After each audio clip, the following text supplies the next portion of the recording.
the way that I learned to read was Greek mythology. And then the natural jump from Greek mythology was over to superheroes. And, you know, I kept waiting to grow out of it. Surely by now I'll be tired of this, but I'm not. I actually see imagination as a tactical tool that we can use to actually fashion a better world. All right, all right. Hi, my name is Amber Faris, and we're going to have a conversation for brand storytelling. And the film that we have up here is called Technicolor, which is really great. Like, I really loved this film so much. It was so fun, and it was such an interesting form of storytelling that was felt both documentary and narrative at the same time, which is one of the things I really loved about it. And I have with me the two directors, Meg and Scott, Byron, who's the contributor, and Christopher, that is from the I guess the brand company in this case. But I'll let each one of you sort of introduce yourselves, and then we'll have a little chat. Cool. Such a pleasure to be chatting with this group. I'm Scott Faris. I directed this piece, Technicolor, as well as the two other entries in this larger series, Black CEOs in Their Own Words. And I'm Meg Griffiths, co-directed and produced the film with this group. Byron Sanders, I was the subject of this one. I was the CEO at the time of Big Thought, a phenomenal organization based in Dallas. I've recently passed the baton after a 2-year succession strategy to a wonderful new CEO. And I've launched a healthcare firm that's actually come out of my experience over there called Arete Health. But we all in that. We still right there. And my name is Christopher Shaw. I am a board member with the George and Fay Young Foundation, the funding partner for this film, and longtime partners with both Meg, Scott, and Byron. So pleasure to be here today. Amazing. So excited to talk to you guys. Like, why don't we start with, I think this is such an unusual project. Like, why don't we start about how it like came to be? Yeah, I mean, Meg and I have had the distinct pleasure of partnering with the George and Fay Young Foundation for many years now. And I think the shape that our partnership has taken is, from our perspective, entirely unique in the world of philanthropic storytelling. We really do quite a bit of branded work with foundations and nonprofits. And typically, the way that you see those scopes function is that there's a really discrete need, a desired audience. Maybe it's built around some sort of event or campaign. And those foundations or nonprofit partners approach us. And it's all like within a fairly tightly defined lane of work. With Chris and the folks at the George and Fay Young Foundation, on the other hand, it is a true collaboration in the sense that the conversation starts with, where can we do the most good in the world? What are we excited about? What do we see that's actually moving the needle in the world of social good and philanthropy? And so this particular project actually grew very organically out of a conversation that we were having with Chris around just how amazing it is when we see folks who are from communities who then go back to those communities and serve those communities through philanthropic work. Just the additional power of being able to identify with the communities with which you are partnered. And we just asked ourselves simply, like, how can we contribute to that phenomenon through the storytelling work that we're partnered to do? And the only thing I'll add, and I definitely want Chris to jump in here, because I feel like the vision for our partnership really sits with him. But I think that the measures for success on a project like this look really different than typical brand storytelling, because it's not about driving like marketing dollars or even necessarily getting like the most eyeballs that you can get. It's really about how are you furthering a conversation about a topic or idea that is important and can have value in the world. Yeah, and I think just to add a little bit to that, this is the culmination of multiple projects that we've done in collaboration with Universe Creative, as Scott had said. And one of the things that we were trying to be intentional about at the onset of these projects is how can we challenge ourselves as partners? How can we position ourselves to kind of work toward our mission in a more intentional way, with more understanding and more compassion, And one of the things from the foundation's perspective that we were trying to kind of work against, if you will, is a lot of times there's people in the funder community, I think often very well-intentioned, who really try to maintain control of the idea that is ultimately manifested. And that was what we definitely did not want to do in this project. And so, you know, not only was it a collaboration between Scott, Meg, and the foundation, and interestingly, Byron was not actually on the list of original possible subjects of this film. He was an initial collaborator that we were using as sourcing. Byron and I have worked together for the better part of 20 years in different capacities. And ultimately, the decisions and the creative choice is left to Scott and Meg and not to the foundation. And ultimately, they had conversations with Byron separate from any conversation with the foundation. And they were like, listen, Christopher, I think we've really got something special and an opportunity to have a connection with Byron. And so I'll just pause there and see if Byron had anything to add.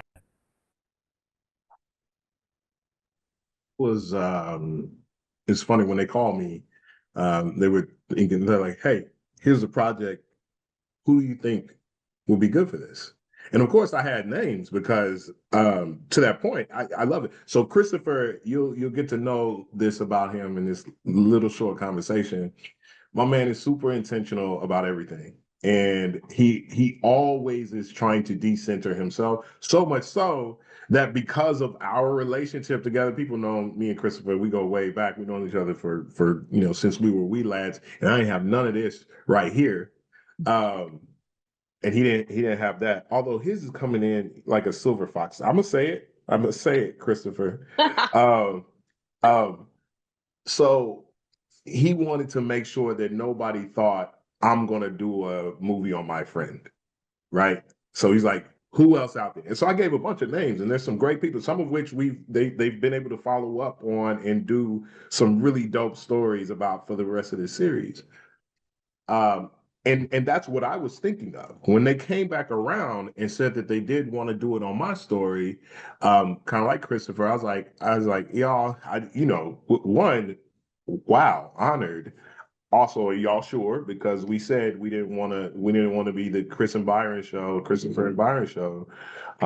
But it organically showed up that this could be a story that could also be told. I mean, I knew we had a story. I knew I've been living this story, but I did not want to put that out front. But it just was a match made, and I'm really glad we did it because of what has come from it out here in the community. Amazing. Like I'm really curious about like how, so like you guys kind of got together, you knew that you wanted to tell us, or like to have a certain impact, which it sounds like first. How did that like translate into the story that the stories that you were selected? How did like, once you knew it was Brian or Byron, like how did that, like I'm just really curious how you guys came to the execution of the film in the way that it is, because it's like such an interesting hybrid. And it's also, it's like one of those things that I could see somebody pitch, but like executing on it is really specific. And so like I'm also curious about like how, like when you guys came to Chris with that idea, sort of what was the initial thought of it? It's just because it just feels like, it's really out there. Anyways, cut all that mumble jumble that I just did there. Well, maybe if I could just jump in and just say that, again, this project represents the third partnership that our foundation has had with Universe Creative. And there have been some foundational kind of cornerstones to each one of those projects that have continued to get amplified project over project. And really, first and foremost, we started with this idea of a shared set of values. And as I thought about what those really were for me, leading into these projects, they were pretty simple. It was curiosity, authenticity, and a true desire to grow and push ourselves and our organizations. And so kind of embedded is this idea of the trust that is required across everybody you see here today to manifest a story to be told the way that it was. really, again, important to the foundation to lend deference to the participant, the story, and also importantly, the process. And to make sure you create the time and space to let that story organically unfold. And what we've found in every one of the partnerships that we've engaged in is the story never ended where we thought it was going to at the culmination. And so that's what I would just kind of tee up. And before Scott and Meg kind of talk about some of the technical parts of how it came together. Yeah, and just to springboard off of that, here's what that sort of trust-based relationship buys you from a creative perspective. Rather than going in with this like clearly defined vision for exactly what it is that you're going to do. There's no creative brief. There's no creative brief. We were able to start with, like, as I mentioned at the top of the call, a fairly broad and kind of esoteric description of a general theme that we were really fascinated by. Something that I think if you pitched that to a big brand, they would probably be like, that's not nearly specific enough. And also, we're not sure that's interesting enough for our brand. But Chris had the faith in us to find subjects like Byron who really bring this idea off the page in wildly engaging and hyper-specific ways. And so the gift that we have through this trust-based relationship with Chris is the ability to iterate again and again and again and continue to get more specific, more sort of interesting, to build context around like a fairly broad starting place, rather than having to take like a wild stab in the dark at what all those specifics are going to be right at the top of the project. And so, yeah. And I'll just add, I mean, to give like really specific context, I mean, we started having these conversations before the pandemic. This was in 2019. We had just finished a short documentary called Into the Circle about an Indigenous school in Albuquerque. And we were talking about some of the insights like gathered through the process of making that film, which also took several years. And this insight of place-based leadership was something that we were talking about. And this was before, I mean, this is a term I think that's being used in philanthropic and nonprofit circles a lot today, but was less so, you know, in 2019. And so we started having this conversation, and because the foundation is based in Dallas, because I'm from Texas, we said, well, what would it look like to tell a story, a really specific story about this idea? And that's what led us to Byron. And I'll just say, like, you know, immediately within the first 15 minutes, as Byron started telling his story, we were like, he's the guy. And so much, I think, of the DNA of this project is also thanks to Byron, because his story gave us inspiration for like the kind of shape that it could take. So for me, that's kind of like how all of these pieces came together. And from a technical perspective, and I think this is something that really served us for the series and projects that we have since executed on with other clients and collaborators. We went out and we filmed an interview with Byron first. I think you and Byron chatted for maybe like 3.5 hours. Yeah. And we came back and we shaped that together. We shared it with Byron. We shared it with Chris. We got on the same page about that final edit. And then we spent another, I don't know, I want to say 9 months thinking about the visual approach, because to your point, Amber, like it was a tough nut to crack, thinking about how are we going to retell all these retrospective stories visually in a way that doesn't feel like cheesy recreations. And I'll let Scott speak to that more. But the last thing I want to note is that one of the coolest things about this project is that young Byron is actually played by Byron's son, which I think like, amazing. If you don't know that, like it just totally works. But then when you do know that and you watch it, I feel like it gives it that extra like zhuzh, which is just so amazing. Yeah, definitely. Really a family let me add something to this too, because I want to talk about like as the subject of the story, you know, newsflash, I'm Black, right? Also, secondary late breaking newsflash, Meg and Scott are not, nor is Christopher, and so I just want to be fully transparent. There was always a little bit of degree of skepticism that as a person of color, cultural context matters if you're going to be telling a story. And there's no way in the world for Meg and Scott and Christopher to have the cultural context. You read about it, you can study, you can listen, you can do all that stuff, but you won't just know what's said without being said, right? And to fill in that space with the lived experience that's there. And so I still am a big believer that Black people need to be telling Black stories, right? Latino people need to be telling Latino stories. But when I took a step back and I thought about this, I was like, we're gonna see, but I think this can be pretty powerful if somebody who is white, who has not had my lived experience for the actual topic of the thing that we're talking about here, if they can carry that story well, I think in and of itself, the making of a story that gives the just respect, due, care, honor, hilarity, treatment that it deserves. I think it's an important thing because part of what we need to be doing in this world is exercising the type of empathy across cultural contexts, and not in a way where you just listen and you're like, okay, I hear that academically, but if you're telling a story, producing a story, directing, then at some point you have to step into the essence of that person. The other thing that happens, and I want to go back to trust, is the trust that's afforded between Christopher and Meg is the trust that then gets to be passed on between the person that they're working with, because they never came in and said, this is exactly what we're going to do. Donor's intent, I didn't hear any of that. I didn't hear producer's intent. One, I already knew Christopher would light the whole thing on fire if they ever said anything like that. But also, that trust between them allowed it to manifest into what it needed to be, and not what any person who could never know what it needed to be was going to say, this is what it needs to be.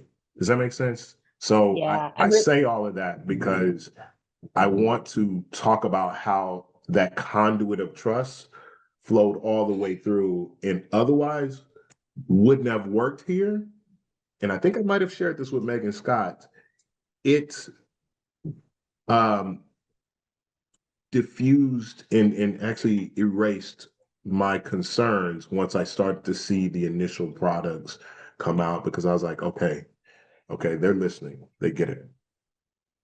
I'm really glad that you brought that up. Actually, it was a question that I was going to, it crossed my mind as well. And so you really answered that very eloquently. And I think that this is such a hot topic in documentary, and I come from like an Arab background. And so often I end up doing a lot of films that are about Arabs and Muslims. And while that I appreciate, I'd also like to do films about other people. And I think sometimes that we get too caught up in sort of that perspective that we can only tell our own stories. And I think what is important is that we have, that we're not telling other people's stories, we're collaboratively telling a story. And I think that is, I'd really love for you guys to talk about that, because I think that the way, and this was sort of a question, because in watching the, it's like, I really understood that it was your story, Byron, like that came through, but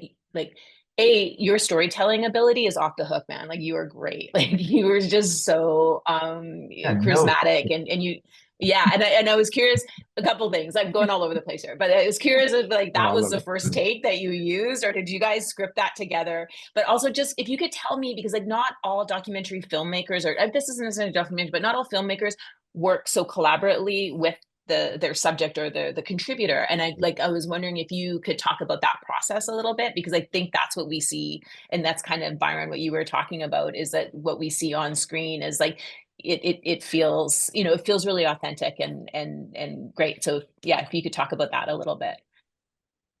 Yeah, I mean, to start, just because I want this to be crystal clear, there was no part of Byron's interview that was scripted in any way, shape, or form. Like, I don't even think, I might be wrong, but I don't even think there was a moment during that 3.5 hours where Byron was like, I want to try that again. It was all off the cuff. That was just one take of like the first interview that you did with him on. Wow. Yes. One and done interview.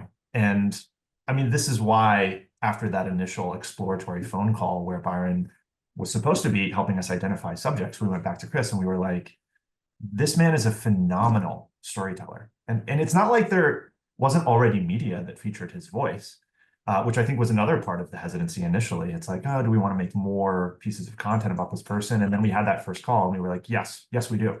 There can't be enough pieces of content about this particular individual. So there's that. And then, to your question about, there's a whole bunch of things I think that were just invoked. Really quickly, I'll just say one more thing and pass it off to others, which is that I think I speak for Meg when I say that we totally agree with Byron that, like, Black people should be telling Black stories, Hispanic people should be telling Hispanic stories. Like, you should tell the story that represents your lived experience and describes your community, because we need those stories and we need those voices. But also, I think too often we confuse that with, and folks who stand across some line of difference shouldn't tell other stories. And I don't believe that. I actually adamantly don't believe that, because I think that, to quote the late Roger Ebert, films are empathy-making machines.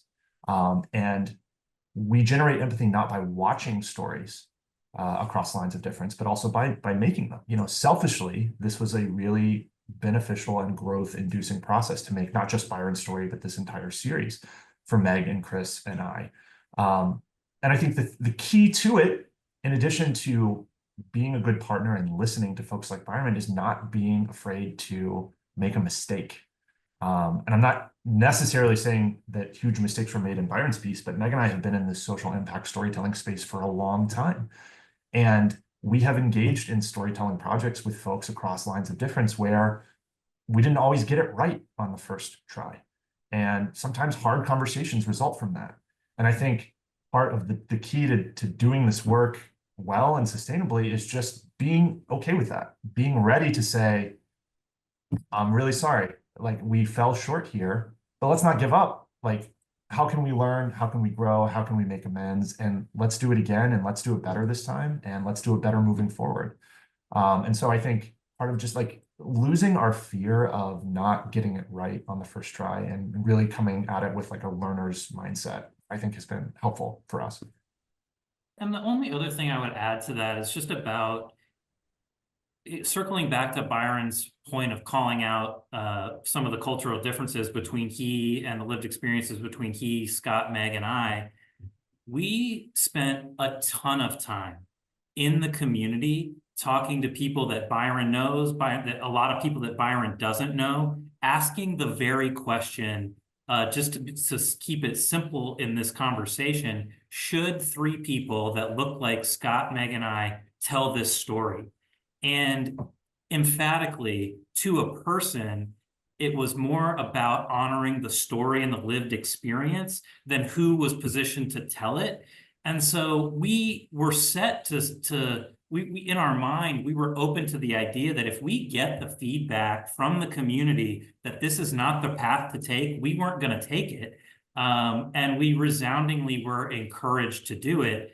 And I think, again, back to one of my earlier comments around this idea of deference to the story and the process, that was what was, in my mind, really, really critical. And for a funder, a lot of times I think it's hard to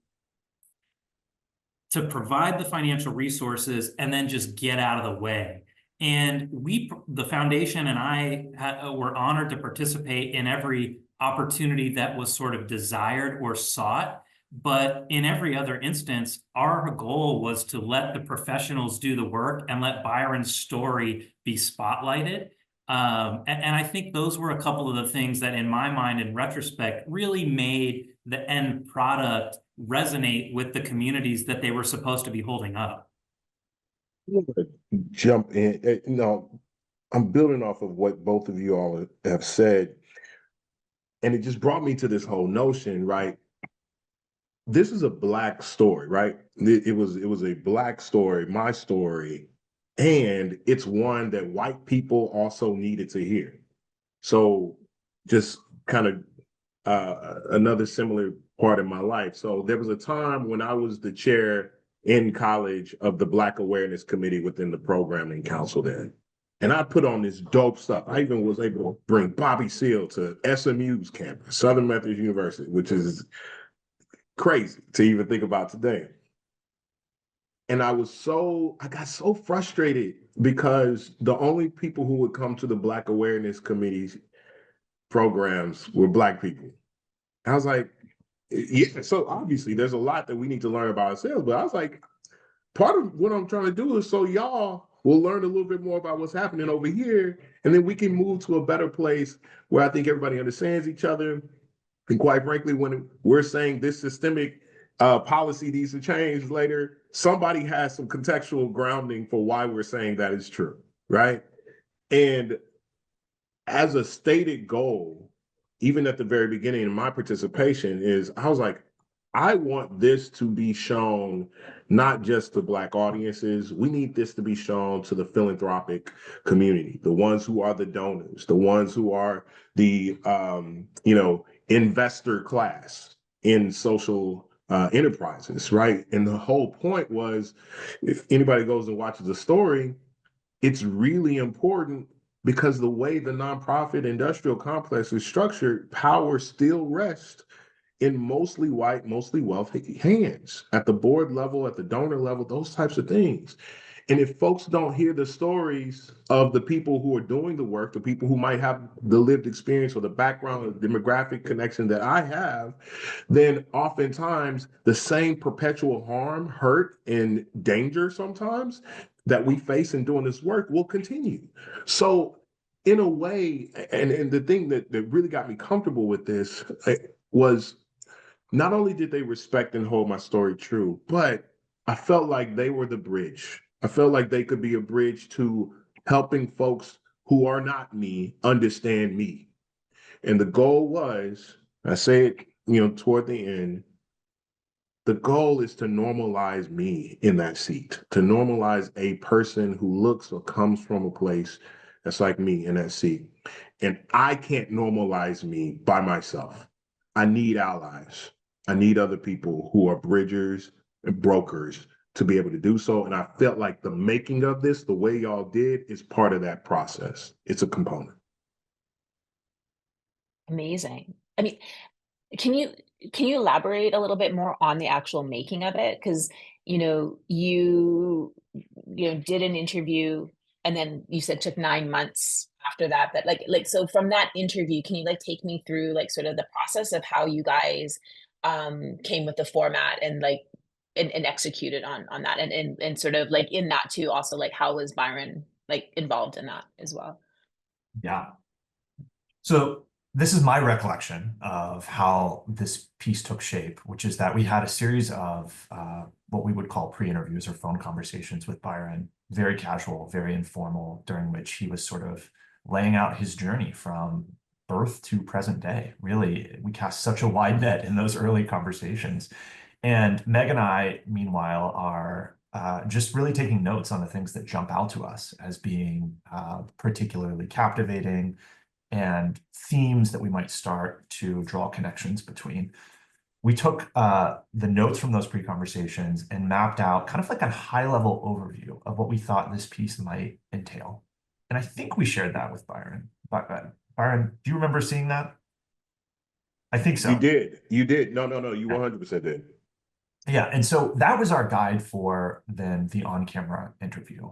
Having talked about that, I think really the four of us had some discussions around that. Does this feel like generally the right direction in which to take this piece of content and in which to take this conversation? So then we have this amazing 3.5, 4-hour interview with Byron amid the pandemic and Byron moving. I think we actually filmed so you shot that during the pandemic. You shot that interview during the pandemic. We did. In person, I had to get special permission. The house that we were in is my mother-in-law's house because that's where we were living at the time. And I was like, hey, there's gonna be some people you don't know. Are we okay? We'll pandemicize the whole space and spray and pray and everything, all of that. So yeah, no, it was wild. I'd forgotten that part. To make matters more embarrassing for us, the week that we arrived to film that, oh my gosh, the rental car situation in the States was so messed up because of like the supply demand whiplash related to the pandemic that at one point we literally had to borrow Byron's car. Well, Chris had to pick us up from the airport. Pick us up from the airport, and then we had to be like, Byron, thanks for the gift of your time in this incredible interview. By the way, can we borrow your car? My biggest producing fail of all time. But I was like, I cannot control the rental car crisis right now. Wow. What communicates trust greater than that, right? Like here are the keys to my car. Please bring it back with a full tank. So from that trip where we captured that 3.5-hour interview, as Meg has mentioned, we took that back to our office here in East Los Angeles, and we shaped it over a period of many weeks and produced. And do you remember how hard it was? Because Byron told so many amazing stories. I mean, there are probably like 10 iterations of the thing that we made, because it was just such a huge task, because there were so many incredible stories that he told so wonderfully. So in some ways that was like our biggest battle, but what a gift. Yeah. So we produced what we would call a radio edit. And then I think we shared it with Byron and Chris again. Got some feedback from them on what they felt was working, what maybe wasn't working so well. You know, were we testing people's patiences in terms of length? So we're trying to sort of like dial in the right length, the right content, the right sort of like intro, outro. How do we make this maximally engaging while also communicating what is true and real and urgent about Byron's story? And you'll remember too that, I mean, Byron, there was like a moment where you called us and you were like, there's something in here that I'm not comfortable with. And Yeah, we had to have like a pretty direct conversation about that. Yeah, I remember specifically about that, and I felt very comfortable. This is the expose time because I don't work there anymore, and I had a pretty good run. But no, it was during the time. So part of the story is talking about my experience with board, and there was some stories that I shared about extant board members, right? Like people who had recently gone. And in that space, when I was talking about it, I was like, we're about to go out for a capital campaign. Excuse me. We're about to gear up for a capital campaign. And what I don't need right now is, things are going great. But at the time, I'd been there for maybe a year and a half as CEO. And I was like, I'm gonna need these people on my team. And I was thinking, wow, it is the truth. And also, I think we need to frame this differently, because I need them to still feel like they're on the team. And while it wasn't bad stuff, some of it could have been a hard truth pill to swallow. And for me to continue to be successful, I needed to move without that additional weight being carried for a still relatively new CEO at the time. And I felt so bad to even talk about it with you guys, because authenticity is a really important piece of just how I like to move in the world. But also I was like, hey guys, there's a practical challenge that I have right here. Let's talk about it. And we did. And they listened. Yeah. And I think it's a great story to raise, because I think there's a lot of conversation about what it looks like to make a piece of content in true partnership with the participants, especially when you're telling a nonfiction story like this. And I don't know if there was ever any point where we like explicitly told Byron, like, hey, listen, like you're going to weigh in on the final cut and you're going to have like editorial control. And yet I feel like it was always a part of the tenor of our relationship that like, and maybe we even said this explicitly, and if not, I hope you felt it, Byron, like we will not be okay if you're not okay with the shape that this story is taking. Like there was never going to be a world. Said that. Yeah, man, we might have said that out loud, but it didn't even need to be, just on how we moved. It was implied. And I think ultimately that's why I felt comfortable doing something that I was actually a little uncomfortable doing. Because when this thing finally came out, I didn't want to I didn't want to feel like I needed to shade it or hide it from anybody else. I wanted to stand 10 toes down, sing about it from the rooftops, and put my chest out when we talk about what it was. And I was capable of doing that even at the time. I was like, man, if we can do a volume 2, we can do a volume 2. But right now, this is where these are the practical realities of my world. And I'm just scared because I also believe in journalistic integrity. I thought they might say, it's like, hey, man, we got to keep it. And I was prepared to go with that. But they rocked with me, and I thought that was really important too. Yeah. Hey man, if Gladiator can get a sequel, then Technicolor can get a sequel. Right? You damn right. That's right. Well, Scott, you should answer the second part of Amber's question. Oh, right. Visual language. Okay, so right, there's an intricate process with the radio cut. I've been trying to ask this all day. Because Amber's like a really amazing DP too. So. Yes. Okay, so once we have that radio edit in a good place, then we begin the process of ideating around how we can bring these anecdotes to life. And in so many ways, it is the most sort of physically complicated part of the process. And yet the stakes at that point, I think, are a little lower in the sense that like we feel like the bones of this are really solid and everyone's bought in at that point. And so really this becomes, from my perspective, the most fun part of the process. We were able to partner with a really wonderful production team that is local to the Dallas area, including DP named Andrew Hajek, who has done a lot of super impressive work on Marissa Maltz's feature, narrative feature stuff, including Unknown Country, and most recently Jazzy, Shot Jazzy as well. And he was such a joy and pleasure to work with. He has like an excellent team in Dallas that we were able to partner with. And so we planned, I think it was initially a 4-day production to bring to life what we would call like the B-roll for some of these anecdotes that Byron shares. And then we ended up coming back, I think, for an additional day, maybe day and a half of pickups. And so all of that occurred over the course of like 9 to 12 months following a rough lock on the radio edit. And then from there, we're able to continue to make tweaks and partner with a composer that is just such a joy to work with, William Ryan Fritsch, who... If you watch like... Oh my God, he's composing my film. He's composing my film that I love him. He's prolific. Yeah. Like I look at he's how many amazing. times a year I see his name popping up and projects big and small. And that's what's so wonderful about Will is that he'll work on like a AAA feature doc project.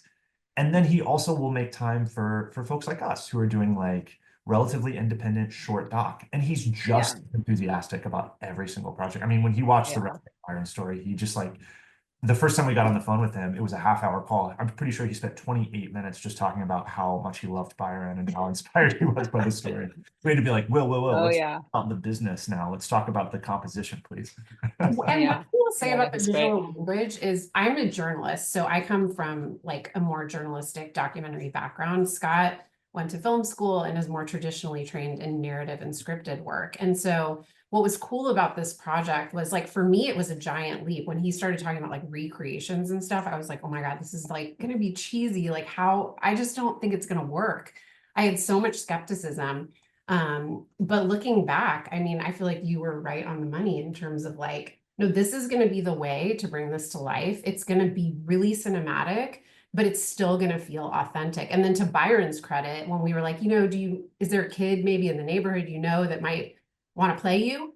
And he's like, well, yeah, I got him right here, my son, Bryce. And that experience, like when we talk about the ripple effects of like impact, I mean, and Byron, I hope you can talk about this a little bit, like the experience of you and Bryce getting to work together on this project was like an unintended, amazing consequence. And when I think about the impact of this project specifically, I think about that all the time.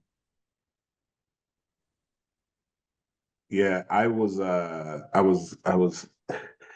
you said something that reminded me.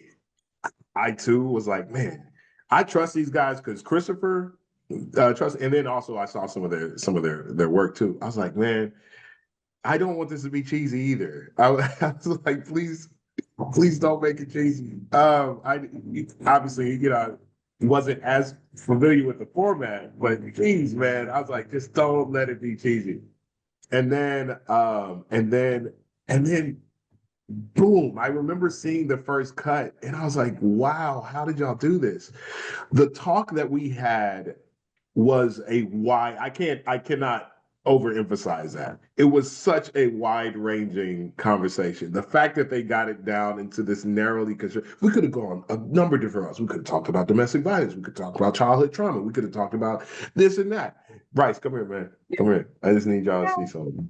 So, this is the man. Yes. Bryce, you remember The Scott? star. In our midst. Yeah. Hi. Yes. Say hello to the people. He can't hear you because I got the earbuds in, but just say hi to everybody real quick, man. Buddy. Voice is getting deeper, all of that. But yeah, no, man, I just wanted them to be able to see you for a second. Yeah, Cool. go for it. So You good, man. He's a freshman now, an actual freshman. Who's the age of who he was playing in the thing. It's wild. But all that said, when y'all brought it all together, you talk about the process of it and me being able to see the flow into real life. I was blown away by how I was having flashbacks based on what they put on the screen, and how they captured it. And even though the building had changed a little bit, I could see myself when I saw what they had brought to life. It was so true to form. You guys are truly masterful in making that happen. Yeah, you guys did really such those recreations, and I know absolutely how hard that is to do. It's extremely, extremely difficult because they do end up being cheesy most of the time. And so, yeah, it was really impressive. It was really great. I have one last question. Oh, I have another question, then we can decide if there's something else that you guys want to talk about. But I'd just like to know like how these films are being used, like what's the practical use of them, and if you could talk about that a bit. Yeah, absolutely. I mean, so as we mentioned off the top, I think because of the non-traditional partnership here for us, like the impact, and I think Byron, you said this well, was like, are we generating conversation in the right circles? So for us, it was never about like max eyeballs and like social media blasts. It was like, can we create situations where these films can be used authentically and meaningfully? So, I mean, right off the top, we had our premiere at the Alamo Draft House in Dallas, and we invited a select group of philanthropic funders and people from the community. And we had Byron and Kim and Taylor, who are the participants that are featured in the other 2 episodes in the series.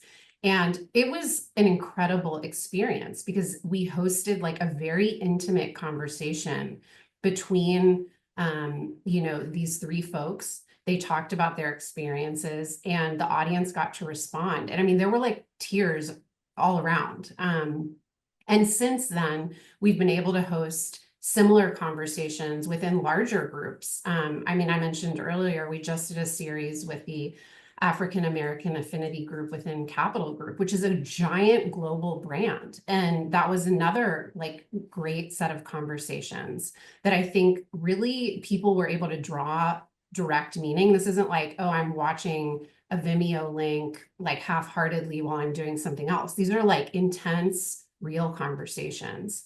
And we also did an activation for Black History Month with AT&T in Dallas, where we had like a giant showcase of the films. And then we've been also sharing these films on the festival circuit. And so those have generated different kinds of conversations, more like the one we're having today about like, what does it mean to collaborate in true partnership with funders and with participants and with communities. So for us, it's really been about those conversations, which was, I think, so a part of the original DNA of like this series and what we hoped to achieve. And I'll mention that like we started working on this project in 2019. I think we finished Byron's film in, was it 2022?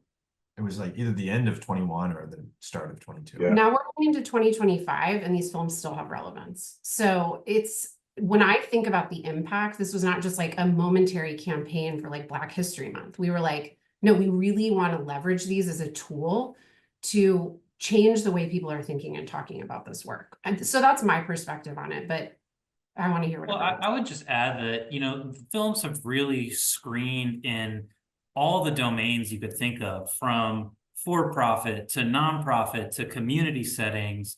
And one of the things that, from the foundation's perspective and selfishly, we had hoped would be an outflow of projects like this is, simply put, just inspiring other funders to put what we call our philanthropic dollars, we call risk capital, to put their risk capital, to allocate those into projects where we're reframing this idea of ROI, seeking the social return.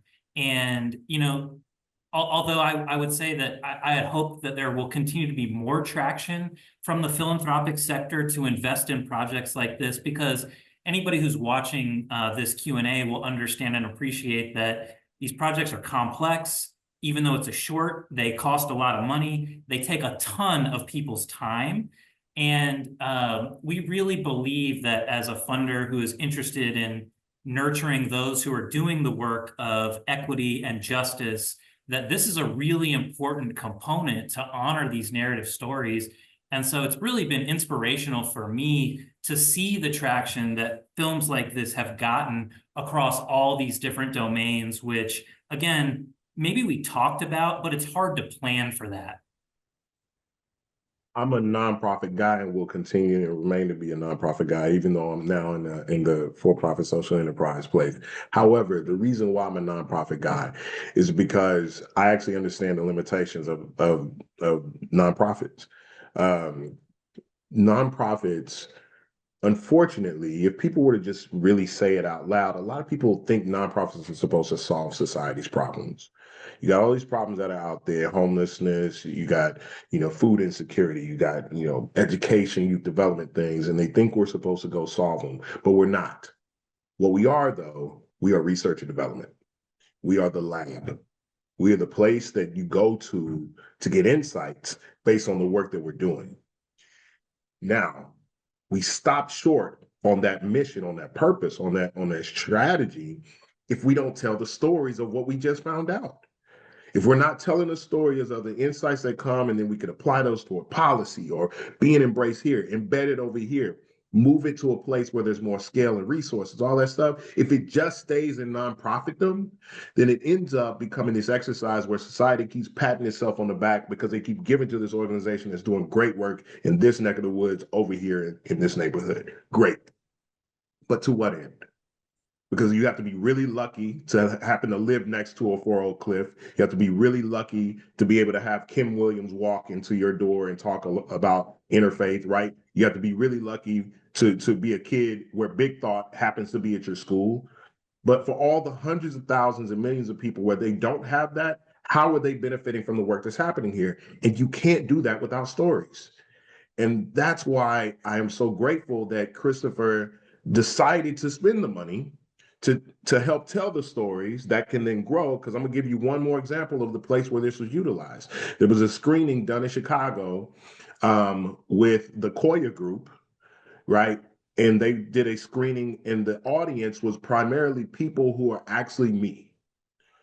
The nonprofit leaders, or people who want to rise into leadership in the nonprofit world, and particularly Black leaders in this nonprofit sector.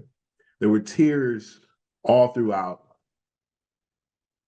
that audience, not just from my story, but from the stories that the panel was able to share thereafter as well. We need a place to be seen. This is a very unique struggle, oftentimes, that nonprofits, nonprofit leaders of color have, and it gets really lonely. And we sometimes question the rationality or the wisdom of moving authentically in a place where we authentically oftentimes don't feel like we belong. To be a nonprofit leader of color is to be a person who's wearing a scuba tank and a scuba mask underwater. And in order to be able to make that more, shift that paradigm so that being in the nonprofit sector doesn't feel like we have to go underwater and then come up to breathe and get real air, then go back in, do work, come back up to breathe and pass the baton. And we have the ability to just be. We got to have these stories. And I say all of that because the utility that I've seen come most from this is in normalizing the unspoken experience because it's too dangerous to do so for those who choose to sit in this seat. That has had actually a material effect on how people have thought about what does it mean to support, if I'm going to hire a nonprofit leader of color, what does it mean to create the support systems around them so that they can be successful? How do I need to create the spaces so that our board meetings don't feel like an attack and more like the cavalry that's come? People have thought differently about that because of these stories. You know, It's amazing. It makes me think, just to add to that just a little bit, after that first community screening that Scott, Meg, and Byron were describing, I was not in the room that night, unfortunately, and I received no less than a half dozen emails from people I kind of didn't know after they were in the room that night and wanted to communicate kind of thank you. This is the first time in the longest time that I felt like my story, my narrative was heard. And it just reminds me that so often funders, and I'm sort of saying this to myself right now, so often funders have their silos. Oh, we're an education funder, we're an arts funder. But projects like this really exemplify the intersection of art, culture, and community truly lead to healing. And like, that's a sentiment that I don't know how real that is for everybody else, but it's something that I think about a lot. And I really try to challenge myself and my funder colleagues. It's like, wait a second. Yeah, I understand you're an education funder, but if we can't connect these dots to some greater purpose, then I think we're really missing an opportunity. Amazing. I think we can end there. That was really, really great. Unless, is there anything else that you guys want to add? The only thing I'll say, given that this is brand storytelling, is that I recognize that our partnership is unique and probably like stands out against some of the other films that are being celebrated this year. And I just want to like provide a call to action to brands that they can be a part of this work. I mean, obviously, like we are all grounded in social impact, nonprofit, philanthropy, but I think there's a role for brands to play in this world. And I think that hopefully like this conversation is just like a call to action for folks to think about the work that they're putting out in the world, the investments they're making, that like these partnerships can extend out into the corporate space, because we've definitely seen that happen with this film, even though it wasn't funded obviously by a corporation. Yeah, I'll just briefly take that one step further.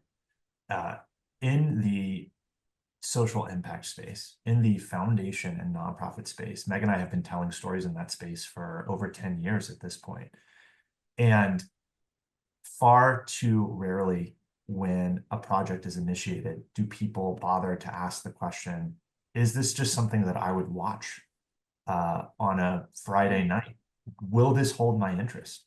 Does it pass the test of just being worth 3, 4, 5 minutes of someone's time? And I think what is so special about projects like this, in addition to all of the wonderful things that we've talked about over the past 45 minutes, is just the work that Christopher and the George Fay Young Foundation are doing in really leaning into narrative change by answering that question affirmatively. We want to make things that also engage people's hearts and people's minds and are worth spending the time with, rather than just things that check some box or fulfill some obligation or meet the requirements of some campaign that will get me like a pat on the back from my supervisor. You know, not to throw any other organization under the bus specifically, but we've done a lot of work like that. And this series and Byron's story stand apart from that type of work. And I think this is at the vanguard of more work that should be done like this, specifically in the philanthropic space. And so I hope other foundations and nonprofits will follow suit. Amazing. Yeah, you guys should be really proud. It's a great project, and congratulations to all of you, and thank you for the work that you're doing. And I'm looking forward to celebrating with you guys at Sundance. I'll probably come to the conference for a bit. So yeah, thank you so much.